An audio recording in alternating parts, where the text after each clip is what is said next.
শুরুতে একটা স্পয়লার দিয়ে দিই, যতদূর সম্ভব এই জিনিসটা হতে যাচ্ছে বাংলাদেশের জাতীয় TWS। যখন বাজেট আপনার হয়ে দাঁড়ায় মাত্র 2000 টাকার আশেপাশে, তখন এমন সেরা জিনিসই আসলে দরকার। আর ভিডিও দেখে যদি ফ্রিতে এই জিনিস পাওয়া যায়, গিভঅ্যাওয়ে থাকে, তাহলে তো অবশ্যই জমে যায়। আজকে আমরা কথা বলছি সাউন্ডপিটসের লেটেস্ট T3 Pro নিয়ে। এই TWSটা বাংলাদেশে কিন্তু কম দামের একটা TWS বলতে পারেন, বাট আপনারা অফিসিয়াল ওয়ারেন্টি সহ পাচ্ছেন।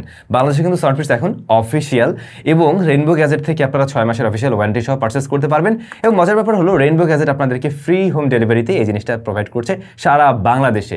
শুধুমাত্র আমার ভিডিওর ডেসক্রিপশনে থাকা লিঙ্কের মাধ্যমে গিয়ে যদি কিনেন, সেই ক্ষেত্রে আপনি ফ্রি ডেলিভারি পেয়ে যাবেন। রেইনবো গ্যাজেটের বর্তমান দাম রয়েছে 2049 টাকা।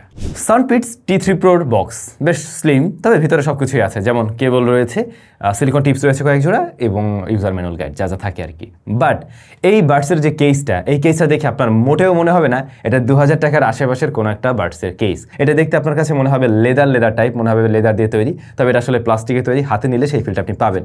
উপরে এই টেক্সচারটা থাকার কারণে খুব সুন্দর লাগছে, এবং খুব দারুণভাবে ডিজাইনটা করার কারণে সহজে কিন্তু স্ক্র্যাচ পড়বে না। বুদ্ধিটা ওরা ভালোই করছে। আমাদের কাছে ব্ল্যাক কালার ভ্যারিয়েন্টটা রয়েছে। উপরে আমরা সাউন্ডপিটসের লোগোটা দেখছি আর কি। আর এটার হিঞ্জ মেকানিজমটা, এইটা আবার আপনাকে খুব একটা দামি ফিল দিবে না, এইটা ওই সস্তা টাইপের ফিলটাই দেবে। 2000 টাকার আশেপাশের মতো একটা ফিল দিবে। ভিতরে আমরা একটা পিয়ারিং বাটন দেখছি, এবং এখানে বাডসগুলো রয়েছে আর কি। আর সামনের দিকটাতে একটা ইন্ডিকেটর লাইট রয়েছে, টাইপ সি পোর্ট থাকছে এটাকে চার্জ করার জন্য। কানেক্টিভিটির জন্য কিন্তু লেটেস্ট ব্লুটুথ 5.4 রয়েছে এখানে। আর এটাতে অবশ্যই আপনারা ANCও পেয়ে যাচ্ছেন। 35 dB পর্যন্ত নয়েজ কাট করতে পারে, এবং কন্ট্রোল করা যাবে অ্যাপের মাধ্যমে। ওদের কোম্পানির যে অ্যাপটা রয়েছে তার মাধ্যমে আপনি ট্রান্সপারেন্সি মোডে নিতে পারবেন, নর্মাল মোডে রাখতে পারবেন, আবার এটাকে আপনি ANC মোডেও রাখতে পারবেন। এর বাডসগুলো বেশ লাইট ওয়েটের, 4.5 থেকে 5 গ্রামের মতোই হবে, তবে কানের সাথে বেশ ভালোভাবে ফিট হয়। এর যে ডিফল্ট যেটা লাগানো ছিল আর কি, ইয়ার টিপস, ওটা দিয়ে আমার কানের সাথে বেশ ভালোভাবে ফিট হচ্ছিল দেখছিলাম, এবং নয়েজ অ্যাসিলেশনটাও বেশ ভালোভাবে কাজ করে তখন। বাট ANC অন করে নিলে আপনি ডেফিনেটলি আরও বেটার ফিল পাবেন, এবং বুঝতে পারবেন হ্যাঁ, চারিপাশে সব ধরনের নয়েজ মোটামুটি কাট করতে পারছে। 35 dB খুব আহামরি না, আবার একেবারে কমও না।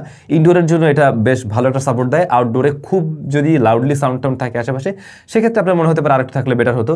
বাট দাম অনুযায়ী আমি মনে করি এইটা একদম বেস্ট পজিশনে আছে ANCর দিক থেকে, কিন্তু বেস্ট পজিশনে নেই ট্রান্সপারেন্সি মোডে। এই জায়গাটা একটু কমতি মনে হয়েছে। ট্রান্সপারেন্সি মোড আর নর্মাল মোড আমার কাছে অলমোস্ট সিমিলার লাগছে, যদিও আমার মনে হয় না কেউ TWS এর ট্রান্সপারেন্সি মোড আসলে ব্যবহার করে। বাট আর একটু বেটার কোয়ালিটি থাকলে যারা করতে চায় বা করবে ভবিষ্যতে, তাদের হয়তো আরও বেশি কাজে লাগতো।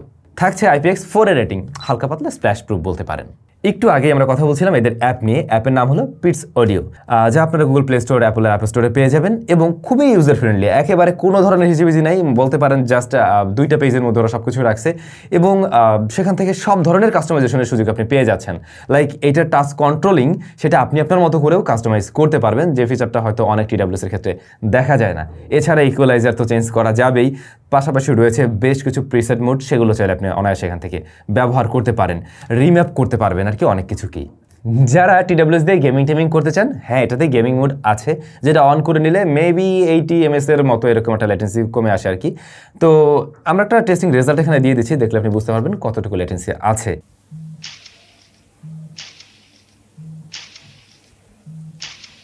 মুভি টুভি দেখার জন্য ঠিকঠাক থাকলেও এই জায়গাটা গেমিংয়ের ক্ষেত্রে, কম্পিটিটিভ গেমিং যারা করেন তাদের ক্ষেত্রে একটু কমতেই মনে হবে। TWS দিয়ে এখন পর্যন্ত আসলে গেমিংয়ে অত দারুণ সুবিধা পাওয়া যায় না, ল্যাটেন্সি একটু থাকেই, এটা আপনারা জানেন। এবারে টেস্ট করা যাক এর কল কোয়ালিটি।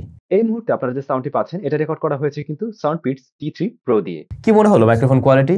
যথেষ্ট ভালোই মনে হয়েছে আমার কাছে দাম অনুযায়ী, বরং এর চাইতেও বেশি দামি বা 3000 টাকার আশেপাশের অনেক TWS আমরা আরও বেশি মাপল্ট করতে দেখি। তো এটা কিন্তু মোটামুটি নয়েজ কাট করে একটা সাউন্ড দিতে পারে, ইভেন ডিটেলও মোটামুটি আমার কাছে ঠিকঠাকই লাগছে। সুতরাং কথা বলার জন্য একটা ভালো জিনিস, তবে TWS দিয়ে একটু জোরে কথা বললে অপর প্রান্তের ব্যক্তি ভালো শুনতে পায়। আসল জায়গায় একটু হাত দেওয়া যাক, সাউন্ড কোয়ালিটি। 12 mm এর ড্রাইভার রয়েছে এর মাঝে, তো ড্রাইভার সাইজ একদম ছোট না, এবং এইটার সাউন্ডটা বলতে পারেন মোটামুটি বেস লাভারদেরকে টার্গেট করেই। বাট শুধুমাত্র বেস না, এটা মোটামুটি একটা ব্যালেন্স টাইপেরও সাউন্ড প্রোভাইড করে। বাই ডিফল্ট আমি দেখছিলাম এইটা বেস বুস্ট মোডে ছিল ওদের অ্যাপের মাধ্যমে, তো তখন আমার কাছে বেসটা একটু বেশি লাগছিল। ইভেন তখন আমি মনে হচ্ছিল যে লোয়ার ফ্রিকোয়েন্সির সাউন্ডগুলো একটু কম আসছে আর কি। ইভেন মিডটাও আমার কাছে তখন একটু কম মনে হচ্ছিল। বাট ওদের অ্যাপ থেকে যখন কিনা আমি ক্লাসিকে নিয়ে নিলাম, সাউন্ডপিটস ক্লাসিক, তখন দেখলাম এটার সাউন্ডটা মোটামুটি সব দিক থেকে ব্যালেন্সড আসছে। বেসটা বেশ ভালো, ক্লিয়ার সাউন্ড দেয়, বিশেষ করে মিডে সাধারণত এই ধরনের কম বাজেটের TWSগুলোতে ক্লারিটি ততটা ভালো পাবেন না, বাট এটা কিন্তু যথেষ্ট ক্লিয়ার একটা সাউন্ড দিতে পারছে। একই সাথে লোয়ার ফ্রিকোয়েন্সির সাউন্ডগুলো বেশ ভালোভাবে ফুটিয়ে তুলতে পারছে। অন্যদিকে আমরা ট্রাভেল সেকশনে ভালো পেয়েছি, হাইয়ের দিক থেকেও খারাপ লাগেনি, তবে মাঝে মধ্যে দুইটা সাউন্ড একটু ডিস্টরশন দিতে পারে যখন কিনা আপনি ফুল ভলিউমে যাবেন। বাই দ্য ওয়ে এটার ভলিউম লেভেলে কিন্তু বেশ হাই, 120 ডেসিবেলের মতো, যেটা অবশ্যই কম না। তারপরেও এদের অ্যাপ থেকে নিজের মতো করে কাস্টমাইজ করে হয়তো আপনার পছন্দের সাউন্ড আরেকটু বেটারভাবে বের করতে পারবেন এর থেকে।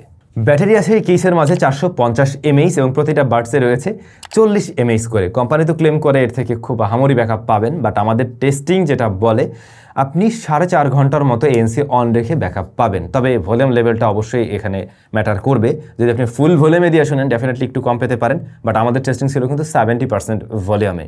আর যদি এএনসি অফ থাকে তাহলে কিন্তু 5.5 থেকে 6 ঘন্টার মতো ব্যাকআপ দিতে পারে, মোটামুটি মিডিয়াম টু 70% ভলিউমে। আর যদি এটা বেড়ে যায় তাহলে একটু কম পেতে পারেন।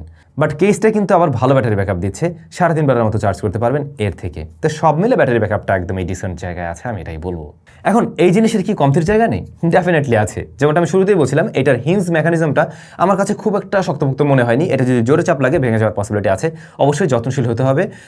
এই জিনিসটা আরেকটু বেটার করে ওদের তৈরি করা উচিত ছিল। আর একটা বিষয় হলো ট্রান্সপারেন্সি মোড, এই জায়গাটা তার একটা ইম্প্রুভমেন্ট থাকলে এই জিনিসটা নিয়ে আসলে কমপ্লেন করার মতো জায়গা খুবই কম ছিল দাম অনুযায়ী। আসলে সব কিছুই পোষায় নিচ্ছে আসলে 6 মাসের অফিসিয়াল ওয়ারেন্টি দিয়ে, অন্যদিকে প্রাইসটাও কিন্তু রিজনেবল আছে। তো এরকম প্রাইস পয়েন্ট আপনার অনেক TWS পাবেন, ইভেন QCOও পাওয়া যাবে, বাট QCO এর থেকে এটা বেশ কিছু জায়গায় এগিয়ে থাকবে যদি আপনি সাইড বাই সাইড কম্পেয়ার করে দেখেন। আপনাদের কাছে কেমন লাগছে অবশ্যই কমেন্ট করে জানাবেন। ভিডিও শুরুতে বলছিলাম একটা গিভঅ্যাওয়ে থাকবে আপনাদের জন্য। হ্যাঁ, একজন লাকি উইনার তো এটা পেয়ে যাবেন, পাশাপাশি আরও 2টা দারুণ গ্যাজেটস পেয়ে যাবেন। যে কাজটা করতে হবে আজকের ভিডিওতে জাস্ট একটা কমেন্ট করতে হবে, আর রেইনবো গ্যাজেটের ফেসবুক পেজটাকে ফলো দিয়ে রাখতে পারেন, ডিসক্রিপশনে লিঙ্কটিং দেওয়া আছে। That's it. আমরা রেজাল্টটা কবে দিচ্ছি ওটা আমি লিখে দিচ্ছি ডিসক্রিপশনে, একটু দেখে নেবেন। সবাই ভালো থাকবেন, সুস্থ থাকবেন, দেখা হচ্ছে নতুন ভিডিওতে।